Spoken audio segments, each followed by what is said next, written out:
뉴욕장이 방금 전 마감이 됐습니다. 현지 연결해서 상황부터 살펴보겠습니다. 네, 신한글로벌의 김선형 연구원 연결하겠습니다. 연구원님, 안녕하세요.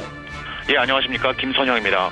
네, 오늘 3대 지수 흐름 엇갈리면서 거래 마감된 것으로 보이는데요. 자세한 내용 스케치해 주시죠. 예, 오늘 뉴욕 증시에서는 애플 악재로 인해 나스닥 지수는 하락했지만 글로벌 경기 회복 기대감이 커지면서 다우 지수는 상승하는 등 혼조 양상을 보였습니다. 먼저 오늘 애플의 주가가 12.2% 급락한 것이 증시에 큰 부담이었는데요. 애플의 지난 분기 순이익은 증시의 전망을 소폭 상회했지만 매출이 예상에 못 미쳤고 당초 500만 대 이상 팔릴 것이라던 아이폰의 판매가 487만 대에 그친 것이 투자자들에게 실망감을 주었으며 또한 향후 전망치를 하향 조정한 데 따라 각 증권사들의 목표가 하향 조정이 쏟아지면서 주가는 큰 폭의 하락세를 면치 못했습니다. 이러한 애플 관련 악재로 나스닥 지수는 온종일 약세를 면치 못했지만 글로벌 경제 회복 기대감이 커지면서 S&P 지수가 장중 5년 최고치인 1500선을 돌파하기도 하는 등 증시 전반은 강한 모습을 보였는데요. 먼저 다국적 제조업체인 3M의 분기 실적 예상을 상회하면서 주가가 한때 사상 최고치를 기록한 것이 다우지수에 긍정적인 영향을 줬고 중국의 1월 HSBC 제조업 지수가 2년 최고치로 올라서고 영국의 시장 조사기관인 마켓의 집계에 따르면 미국의 PMI 제조업 지수 역시 22개월 최고치인 56.1을 기록한 것이 투자 심리를 크게 고무시킨 모습이었습니다. 오늘 업종별로는 운송업종을 비롯해 제약과 소매업, 에너지, 금융업종 등이 상승한 반면 반도체와 주택건설업, 금광, 태양광, 그리고 석탄 등이 하락했으며 마지막으로 오늘 10년 만기 국채 수익률은 어제보다 상승한 1.84%를 기록했습니다. 네, 이어서 이슈와 특징 종목을 좀 보도록 하겠습니다. 로버트 실러 예일대 교수가 이 미국 주택시장에 대해서 비관적인 견해를 내비쳤다고요? 예, 그렇습니다. 증시가 가장 신뢰하는 주택가격 지수인 S&P 케이스 실러 지수를 개발한 로버트 실러 예일대 교수가 미국 주택시장이 재하락할 수 있다는 경고를 내놓았다는 소식입니다. 블룸버그와 가진 인터뷰에서 그는 주택시장이 지난 6년간 하락세를 지속함에 따라 이런 추세가 앞으로도 지속될 수 있다는 점을 개인적으로 우려하고 있다면서 주택시장의 단기적인 지표들은 현재 모두 상승하고 있고 나아지고 있는 것처럼 보이지만 지난 2009년도에도 이런 일이 있었다고 지적했습니다. 그는 낮은 모기지 금리와 낮아진 모기지 금리로 인해 향후 주택 구입 수요가 늘겠지만 현재 대부분의 몰기지가 정부 보증에 의해 이루어지는 등 아직 시장 상황이 불확실한 면에 있다고 덧붙이고 있습니다. 오늘 특징 종목들을 보면 먼저 온라인 기반 DVD 대여업체 넷플릭스는 증시의 전망을 상회한 분기 실적과 가입자 급증을 밝히면서 주가는 무려 42%가 폭등했습니다.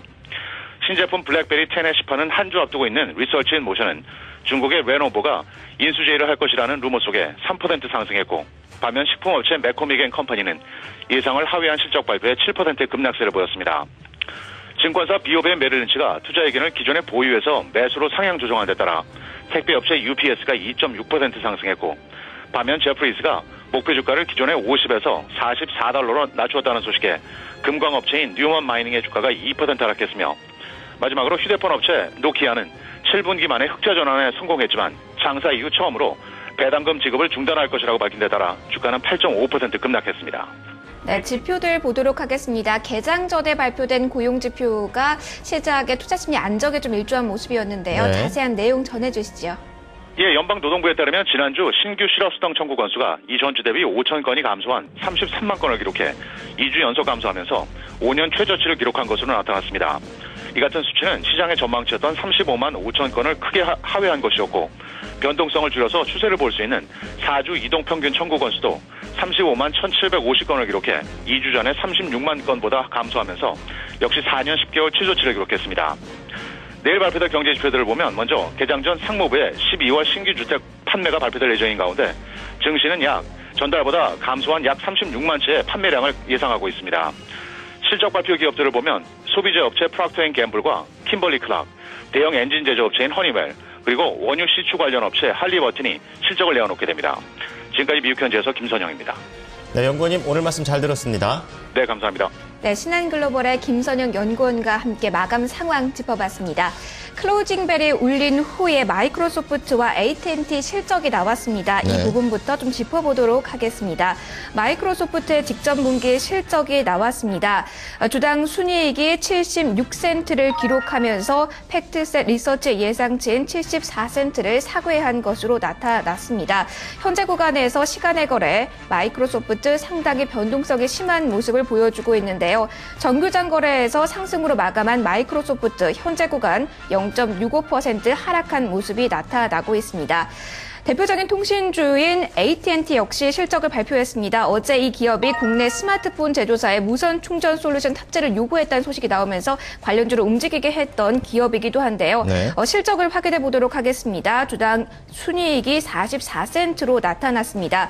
블룸버그 예상치인 45센트는 하회하는 것으로 나타났지만 팩스테 리서치인 집계치죠. 42센트는 소폭 웃도는 것으로 나타났다는 점 함께 보시기 바랍니다. 자, 이어서 뉴욕장 흐름 좀 보도록 하겠습니다. 업종과 특징 종목 조금 더 자세하게 좀 살펴보고요. 유럽과 상품 마감도 보도록 하겠습니다. 김보성 캐스터가 전해드립니다.